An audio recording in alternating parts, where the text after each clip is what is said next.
Hello everyone. Here we meet again for another session. Um, this time I thought, okay, let's not focus more on standards and frameworks. What should we do if you're just given a group and you're given a challenge to set up information security? I mean, take care of everything related to security. So,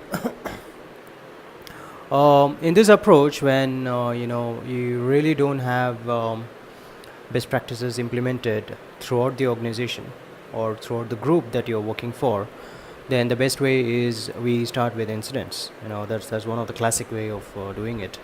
um, uh, Now we have ways of segregating IT incidents and information security incidents, and there are ways to look at even IT incidents and try to find out what could be the information risk, or where the information security is lagging.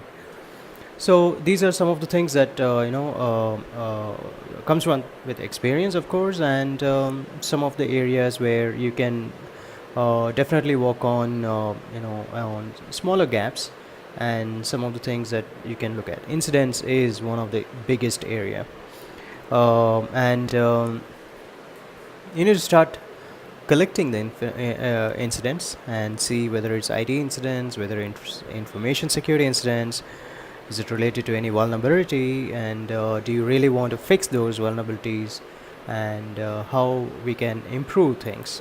So in this approach, you can actually see that this is more or less an assurance point of view. You really don't look at locking down information or chasing people who are stealing the information, but rather you're looking at improvising the environment. Now this is what we call as information assurance, or security assurance.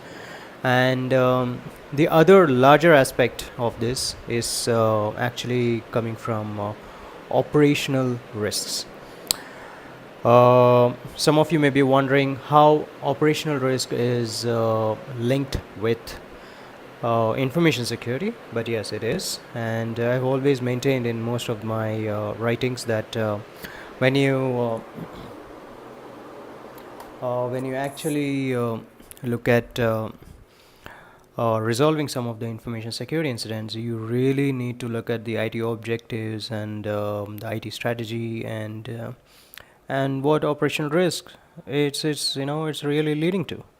Now, without those, without really a stability on IT, sometimes we cannot have information security maturity.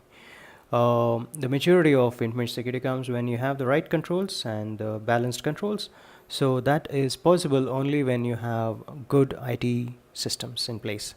IT systems include management system, that is the management control. So as long as you don't have that, things will look messy. There could be issues where there could be areas where there are a lot of operational risks, which usually an ops risk manager of IT or an information security manager can look at it. And of course, this always helps you in developing another skill, which is for audit. Now, audit is nothing but on one hand you have the financial audit, and the other side you have the IT audit. Now, the IT audit has to ensure that whatever money is spent for IT is going in the right direction. Now, if it is not going in the right direction, then you do have a lot of operational risks.